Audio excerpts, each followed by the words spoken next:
Hey guys, welcome back to my channel. I hope you're all having an amazing day so far. Today we're actually going to be reading, well, I'm going to be reading and reacting to some 2-sentence horror stories. So I came across some of these quite recently. I think it was on Facebook, I can't remember. Some of these are really creepy and I love the fact that they're so short. They can just make you feel sick in 2 sentences. So I've had a look online. I found some. A lot of them I haven't actually read yet, so I'm going to be reacting to some of them. First one: there was a picture in my phone of me sleeping.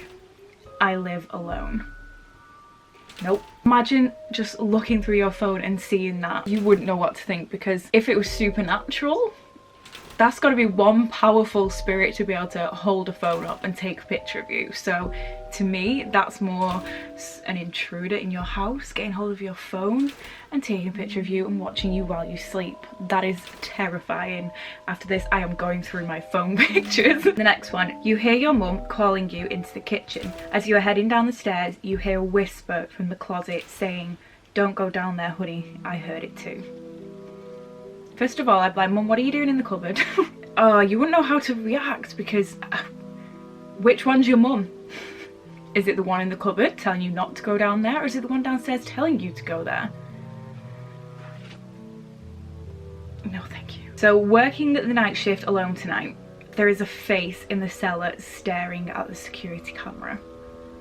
Oh, imagine. That is something that terrifies me, looking into something and seeing a face or a figure or something there. At night time, I have to close all my curtains, close all my blinds, because I'm so scared of looking out and seeing something on the other side. We've just been joined by Koshka. So if you see any movement, don't worry, it's him. It's disgusting. I'm so lucky that at the minute I don't work night shifts of any sort. I used to work at the cinemas years ago, and when you're in the complete dark and things, darkness sometimes plays tricks on you. Your eyes sometimes see things, and it can be so creepy. So yeah, that is a nope from me. I always thought my cat had a staring problem.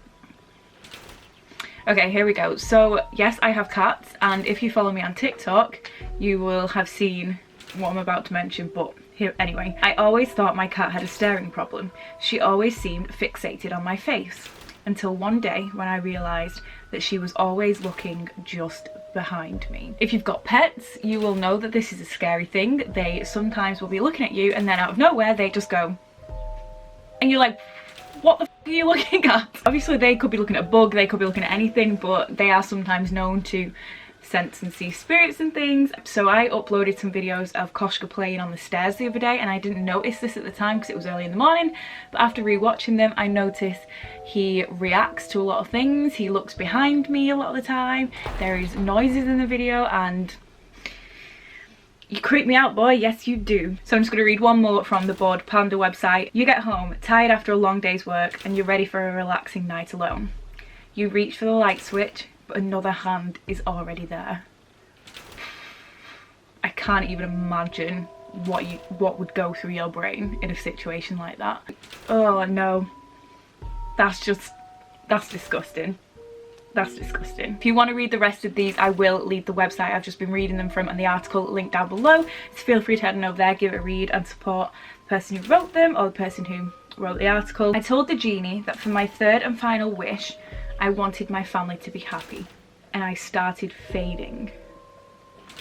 Oh my god, that's deep. I won't quite say it was a horror story. I'd kind of say that was just really, really sad. Your family are happy without you, but okay. So the driver wasn't very chatty, so I checked my phone. Hey, it's your Uber. I'm outside.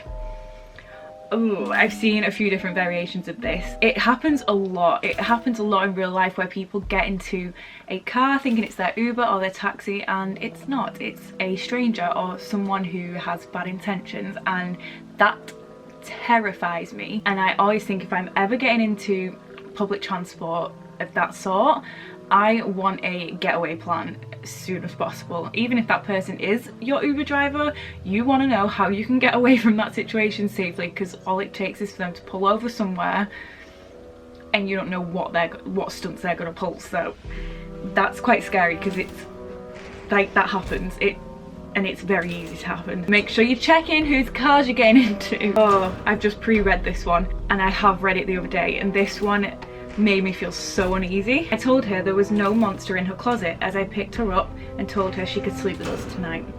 I figured that was the safest way of getting her out the house without him realising I saw him. In that situation, oh, so she said him.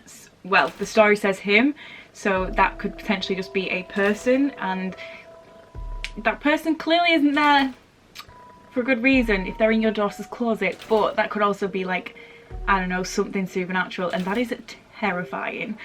And in that instinct, you have got your child to protect. If I was in that situation, I think I would rather it be a physical person. I know that's dangerous, and you're eating my hair, thank you. Like, I know that's dangerous, obviously, having a physical person in your child's wardrobe, but at least that way you can call the police, they can come and get this person out of your house, they can be arrested or whatnot. But imagine if then 20 seconds after that you then go in and there is no one there and it is something supernatural, or that is not a good entity if it is hiding in your child's closet. That is disgusting. I'm gonna move on because that's made me feel so weird. As I woke up in the middle of the night, I heard Alexa speak. Okay, the security alarms have been disabled. Oh my god. I know that Alexa can actually whisper, so I can like picture her whispering. That, the fear that must go through your body there and then is disgusting. I love Alexas, but at the same time, for things like that, they terrify me. Can you stop eating my hair, please? Security alarms have been disabled. Ugh. But surely for someone to get into your house anyway, to disable the security alarms, the security alarm would have been triggered. I don't know. I don't want to think about that. I've missed you so much, I whispered as she removed her clothes to take a shower. Watching her through the binoculars was painful, but at least I found where her new house was. That's a stalker and a half, isn't it? So during dinner, she told me she knew my deep, dark secret. As she chewed her burger, I knew she was bluffing. What the fuck? So is that implying that she's eating maybe people? Is that gross to presume that? Obviously he's fed her something. I don't want to know. Moving on. So my wife woke me up last night to tell me there was an intruder in our house. She was murdered by an intruder 2 years ago. Wow, that's intense. That's one of those, I still can't remember the name of it, but that is to me one of those situations where it's like, is it residual energy or something, where a traumatic experience somehow gets stamped into a location and it just replays on a loop. That's what that reminds me of. Imagine. Well, if there was an intruder in the house a second time round, hopefully your wife was trying to save your life, if that was a true story. There's nothing like the laughter of a baby. Okay, I'm going to disagree with that because I'm not maternal and the laughter of a baby sometimes scares the shit out of me. Nothing like the laughter of a baby unless it's 1 AM and you're home alone. I would be swiftly moving out of my house. Yeah, that's it. I'd just move out and be like, I'm out if I heard a baby. So this one I have heard multiple times, just written slightly differently.